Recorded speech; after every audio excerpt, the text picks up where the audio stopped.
गपोड़ी बहू। उमा जी की बहू पिंकी को गप्पे मारने की बहुत आदत थी। वो जब भी किसी के बारे में बातें करती तो बड़े बड़े गप्पे फेंका करती। आसपास के सब लोगों को पता था कि पिंकी बहुत बड़ी गपोड़ी बाज है। लोग उसकी बात पर विश्वास नहीं किया करते थे, लेकिन हाँ, उसकी बातें सुन सुनकर हंसते बहुत थे। अरे बहू, पड़ोस वाली शर्मा जी है ना, उनकी बेटी का जन्मदिन है, तुम भी चली जाना। ठीक है मम्मी जी, ये तो बता दो गिफ्ट में लेकर क्या जाना है। अरे लेकर क्या जाना है, 250 का लिफाफा दे देना, बस काफी है। अरे मम्मी जी, अच्छा लगेगा क्या? पड़ोसी हैं हमारे, हमें कुछ बड़ा लेकर जाना चाहिए। अरे बहू, इतना काफी है।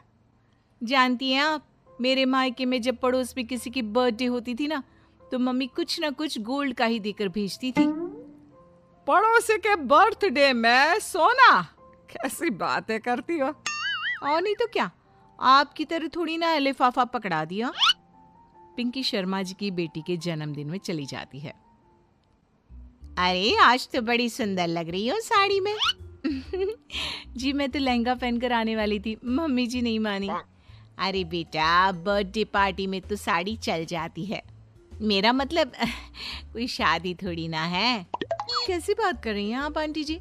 मेरे मायके में तो छोटे छोटे फंक्शन भी हम लोग लहंगा बनवाते थे बुटीक से, डिजाइन करवा कर। चाहे पड़ोस में किसी का जन्मदिन हो, मेरी मम्मी हमेशा बुटीक से नया लहंगा डिजाइन करवाती थी। मैंने तो ऐसा कहीं नहीं देखा, ये तो तुमने आज बड़े कमाल की बात बताई। अरे जाने दीजिए, कोई बात नहीं। और बताइए, आपकी बेटी नजर नहीं आ रही? अरे भाभी, मैं यहाँ हूँ, ये देखिए मेरा ड्रेस कैसा लग रहा है। ठीक ही है, मतलब बर्थडे के हिसाब से थोड़ा हल्का है ना। अरे भाभी, इतना सुंदर गाउन पहना है मैंने। मैं ना शादी से पहले अपने बर्थडे पर हमेशा जरी वाला लहंगा पहना करती थी, यही मैं तुम्हारी मम्मी को भी बता रही थी। इसके बाद केक काटने का प्रोग्राम शुरू होता है। सब लोग इकट्ठे हो जाते हैं। शर्मा जी की बेटी का केक देखकर पिंकी से रहा नहीं जाता। उसके अंदर का गपोड़ी बाज बाहर निकल कर आ जाता है। अरे इतना छोटा सा केक! अरे बेटा, मेहमानों के हिसाब से ही है, जितने लोग इतना बड़ा केक। आंटी जी, कम से कम 4 या 5 मंजिल वाला केक तो बनाना चाहिए था। आपकी बेटी का बर्थडे रोज रोज थोड़ी ना आता है। मेरे बर्थडे पर हमेशा पापा 4 केक बनवाते थे, सारे केक 4-4 मंजिल के होते थे। वहां पर सारे लोग उमा जी के मोहल्ले के ही थे और वो पिंकी के गप्पे मारने की आदत से अच्छी तरह वाकिफ थे, इसलिए सब लोग उसकी बात सुनकर हंसने लगे, लेकिन किसी ने पिंकी से कुछ नहीं कहा। एक दिन सुबह सुबह पिंकी ने अपनी सास से कहा, मम्मी जी, मेरे मम्मी पापा मुझसे मिलने के लिए यहाँ आ रहे हैं। अरे वाह, ये तो बहुत अच्छी बात है। उनके आने की तैयारी करो, अच्छा अच्छा खाना बनाओ। वैसे कब तक आएंगे? मम्मी जी फ्लाइट से आ रहे हैं, कल शाम को 4 बजे की फ्लाइट है। फ्लाइट? लेकिन बेटा, तेरा मायका तो यहाँ से 2 घंटे की दूरी पर है। तेरे मम्मी पापा फ्लाइट से कब से आने लगे? अरे मम्मी जी, आपको पता नहीं है, मेरे मम्मी पापा ना आधे घंटे की दूरी के लिए भी फ्लाइट का टिकट बुक करवाती है। अरे गप्पे थोड़े कम मारा करो बहू, कोई फ्लाइट से तब आएगा ना जब यहाँ पर एयरपोर्ट होगा। तुम्हारी मम्मी क्या उड़ कर आएगी घर में? अरे हाँ मम्मी जी, मैं तो भूल ही गई थी। वो क्या ना, मेरे मम्मी पापा हमेशा फ्लाइट से ही ट्रैवल करते हैं, तो मेरे दिमाग से ही निकल गया था। अगले दिन पिंकी के मम्मी और पापा पिंकी से मिलने के लिए उसके घर आते हैं। आइए आइए जी, आपका बहुत बहुत स्वागत है। और समदन जी, हमारी बेटे की कोई शिकायत तो नहीं ना? ठीक से संभाल लिया है ना आपका घर? अरे मेरी बहू बहुत समझदार है, घर का काम बहुत अच्छे तरीके से करती है। बस थोड़ा ज्यादा बोलने की आदत है उसे, आपको परेशान करती होगी ना। बात तो आपकी सही है, उसकी थोड़ा ज्यादा नहीं बहुत ज्यादा बोलने की आदत है। लेकिन कोई बात नहीं, आपकी बेटी दिल की बहुत अच्छी है, बस थोड़ा बोलती ही तो ज्यादा है। पिंकी बेटा, इधर आओ, देखो तुम्हारे मम्मी पापा आए हैं, तुमने इनके लिए खाना तो बना लिया ना? वो क्या है ना मम्मी जी, आपसे एक बात कहनी थी। हाँ हाँ बोलो बहू, क्या बात है? डरने की कोई जरूरत नहीं। वो मम्मी जी, मैंने सोचा मम्मी पापा आए हैं तो खाना बाहर से मंगवा लेती हूँ।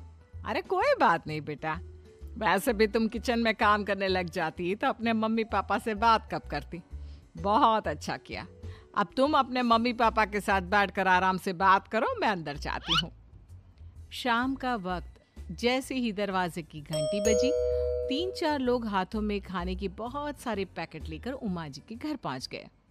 अरे भाई कौन है आप लोग? लगता है गलत पते पर आ गए। नहीं नहीं माँ जी, हम तो खाने का ऑर्डर डिलीवर करने आए हैं, यहीं से बुकिंग मिली थी। अरे नहीं नहीं, आपको कोई गलत फहमी हुई है। हमारे यहाँ तो 2 ही मेहमान आए हैं। आपके हाथ के पैकेट देखकर लगता है इसमें 50 लोगों का खाना है। माँ जी आपने सही समझा, खाना तो इसमें 50 लोगों का ही है, क्योंकि हमें ऑर्डर यहीं से 50 लोगों का मिला है। अरे लेकिन इतना सारा खाना, कहीं मेरी बहू ने अपनी गप मारने की आदत के चलते ऐसा तो नहीं कर दिया? ये खाना आप रख लीजिए और हमें हमारे पैसे दे दीजिए। अच्छा वैसे कितने का बिल बना है? ज्यादा नहीं, बस 10,000 दे दीजिए। उन लोगों की बात सुनकर उमा जी पिंकी को आवाज देकर वहाँ बुलाती है। जैसे ही पिंकी वहाँ आती है, खुश होते हुए उन लोगों को वहाँ पर खाना रखने के लिए कहती है। अरे इतना सारा खाना क्यों मंगवाया बहू? अरे मम्मी जी, मैंने आपको बताया तो था, मम्मी पापा आए हैं तो मैं खाना बाहर से मंगवा रही हूँ। ये बात सही है बेटा, लेकिन 2 लोगों के लिए 50 लोगों का खाना? अरे मम्मी जी, कुछ कम पड़ जाए तो अच्छा थोड़ी ना लगता है, और मेरे मायके में तो ऐसा ही होता है, एक्स्ट्रा खाना मंगवाते हैं हम लोग। तभी पिंकी के मम्मी और पापा वहाँ पर आते हैं। अरे बेटा, एक्स्ट्रा खाना मंगवाने का मतलब ये थोड़ी ना होता है कि 2 लोगों के खाने के लिए 50 लोगों का खाना मंगवा लो। और बेटा, तुम्हारी गप मारने की आदत के चलते 10,000 का बिल आया है, तुम्हें नहीं लगता ये गलत है? देखो बहू, बढ़ा चढ़ाकर बातें करना अपनी जगह, लेकिन इतनी बड़ी बड़ी फेंकना भी गलत है ना। पहली बात तो इतने सारे पैसे लगे, और दूसरी बात खाना वेस्ट होगा। आप लोग ठीक कहते हैं, मैं आज के बाद अपनी इस आदत को कंट्रोल करने की कोशिश करूंगी और अब से गप थोड़ी कम मारा करूंगी। पिंकी की बात सुनकर सब लोग हंसने लगे। उम्मीद है कि आपको हमारी ये कहानी पसंद आई होगी। कृपया हमारे चैनल को सब्सक्राइब करें और सभी अपडेट्स के लिए बेल आइकन जरूर क्लिक करें। और हाँ, वीडियो लाइक और शेयर करना मत भूलिएगा। Bye bye.